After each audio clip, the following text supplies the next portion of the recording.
My name is Roger Hitchcock. I'm a senior associate with Sedal, and welcome to this webinar on unpacking some of the key issues around how do you build a governance architecture, or a model that I call the four flows to keep it fresh and to keep it simple. And what we want to do in this webinar is really touch on a high-level overview of what governance looks like. The reason being is often when we talk about governance, we dive straight into items and procedures and processes and this policy and that policy. And what we want to do is lift our eyes a bit. Key thing about directorship is to have a view of the whole business and then really look and take it systematically. And once we look at a systematic approach, you'll see how the complexity tends to make sense of itself. And that's what we really wanting to do, is we're wanting to say what foundation do we build on. And if you think of building a house, it starts with a foundation. If you don't get the foundation right, the house doesn't really work, and you're always having to renovate and fix and do things. And so what we want to do is look at the fact, and as the quote says, an effective governance foundation requires the right architecture. Just another concept as well, and some of the issues that are linked into this, and the challenge with governance and teams and boards is that there are actually lots of different things in play. And so one of the other things to touch on, and we'll touch on it at the end again, is the fact that different people on the team generally focus on different areas of a governance architecture, and all of those little icons will make sense as we go through it. But certain people activating energy tends to flow towards what you'll see, what I call the formation of governance, the formation elements. Inspiring natural energy tends to work towards the relationships and how the different forms or entities actually are put together. Sustaining is ultimately all about process, all about keeping the thing going, and a lot of governance is doing things on an ongoing rhythmical basis. And then tempering, really analyzing and seeing how we can improve, because ultimately the key context for any governance architecture is the purpose of the company, is why the company exists, is the promise of your company, the promise of your organization, your strategy, vision, all of those kind of things. And so those key contexts, the strategic context and the people context, help us unpack these different elements of governance. So let's get kick-started. First thing in governance is to essentially identify the parties, or identify the entities. And depending on which entity you're talking about, and here I'm talking a broad category. So right at the bottom there, people would be the key people that we would identify. Formation, the square at the top represents the company.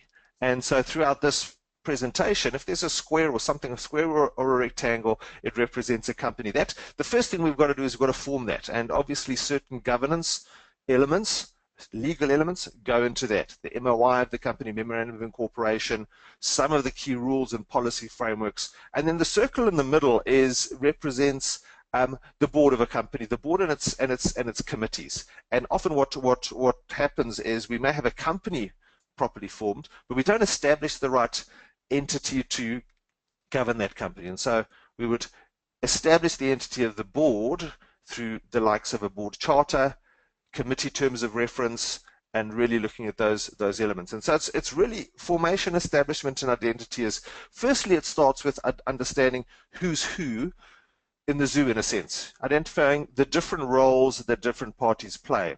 And as is often mentioned, and as you would have probably been familiar with, the concept of three hats is essentially the concept of starting by identifying who's involved in a company. Looking on the side, you'll see the rectangle that represents the company. The company, what I call an immortal, invisible baby. It can't look after itself, but it is a legal entity. It is a legal person. It needs someone to look after it. That's the board in the center there. The circle who exists to look after the company. The group of circles, different sizes, different shapes.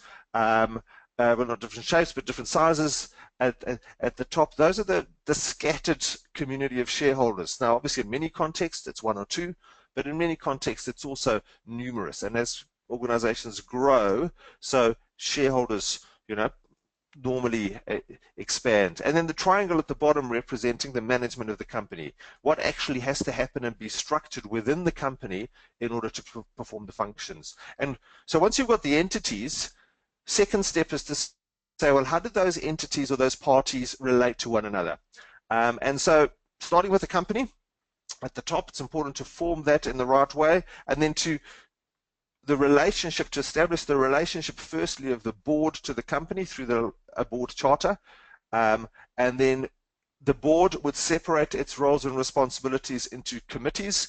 The 4 smaller circles could be audit committee, risk committee, social and ethics committee, depending on what the requirements are of the company and the law. And then ultimately, you need to end up with a person, because in governance is an activity that is performed by people on behalf of entities. So the entity is the legal persona, the company. A board forms to serve the company, and you need people on that board. And so establishing those relationships. And so people could be put onto the board, they could be put onto the committee, but ultimately it's establishing what those relationships are. You can't run any processes until you've actually established the relationships. And the critical things also in an organization and in a company is you have the distinction between the nature of the relationship between, firstly, the company and its shareholders, which fundamentally the direction of that arrow is from the company towards the shareholders. What that means is shareholding is primarily an investment approach that says, what's in it for me? It's fundamentally selfish. You know, shareholders aim to benefit from the company over a period of time, over a long time. They desire value, and that value could be delivered in either growth of the company or in a dividend stream, an income stream in the form of dividends.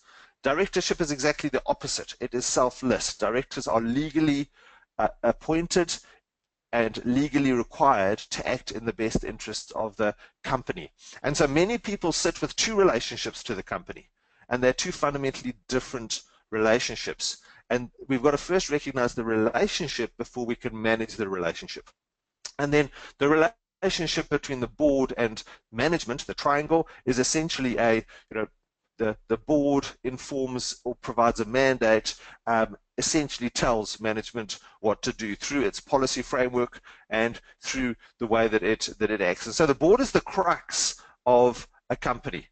It is the one that mediates, in a sense, the indirect relationship with shareholders and then the direct relationship with management. So once we've identified, established, formed the entities, once we've established and defined clearly what the relationships are in a governance framework, we can then run processes. And by processes, I mean, everything from your board calendar, your committee meetings, your meetings of independent directors, meetings between chairman and CEO, even your AGMs, your shareholder meetings. All of those processes fit ultimately onto a timeline. And that's a whole other topic, but you can only run the process, and the process is only valid. This is important. The process is only valid if we've identified the parties properly and defined the right relationships with the parties, because it's only in that context that the process, the timeline actually works. And at a high level, what is a board doing? And we're going to focus on the arrow between the board and management. The key tool of the board that enables them to properly distribute, in a sense, the control and the power they're being given by the law, because the law gives the board all control, all authority, and holds the board fully accountable for everything that happens in a company. And so the board has 2 primary levers. The first one, outside of the scope of this webinar, is strategy. The board is ultimately the custodian of the direction, destination of what the company is all about and what it's going to achieve and why it exists. But the way the board actually, in a sense, tells management what to do is through a policy framework. And that's all we really mean by a policy framework. And a policy framework, at its most, in a sense, basic level, manages 4 key flows. And there is a linearity around how we need to put these flows in place, because as I said, the law creates the accountability. Accountability flows for whatever a company does. Every action that is taken within a company, the board is ultimately accountable for, and that's a legal accountability. What the board then has to do is to decide what it's going to retain for itself, and then distribute the second and third flow, responsibility and authority, into the company. And so essentially what the board does in its policy framework is it's giving away responsibility and authority.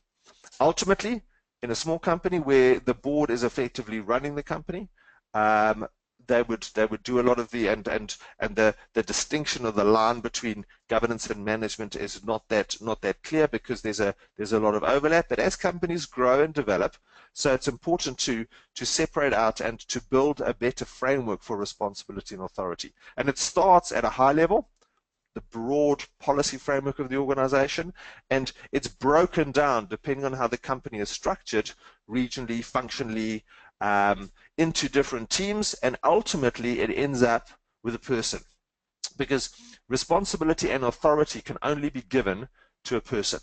And so at senior management level, the CEO gets the responsibility and the authority to implement the strategy from the board.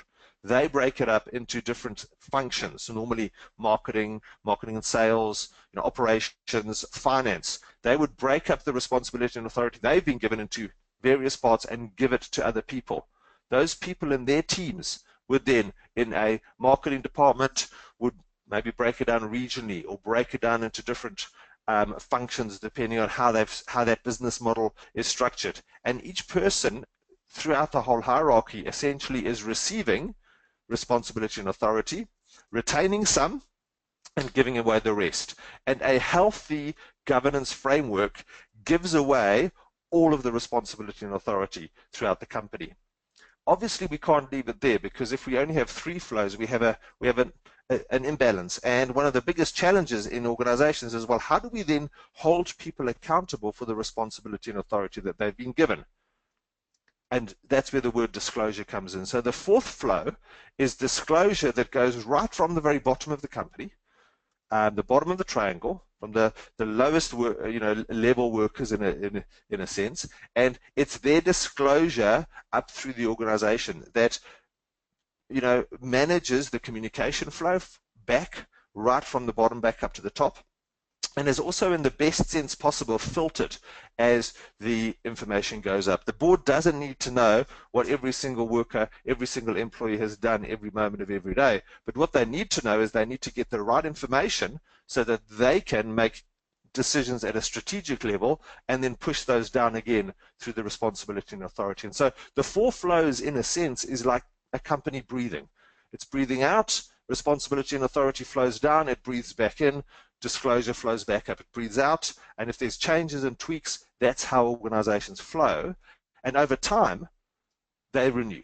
Because if we get this right, if our policy framework changes from being purely a set of policies in a dusty file, which we refer to when things go wrong, then we don't have an organization that actually works. Whereas if we get this living and breathing sense of the four flows working up and down the organization, we automatically start to build renewal and review into the organization. There are obviously some technical, some structured things around that, performance reviews of team members and teams and management, and then board evaluation at board level.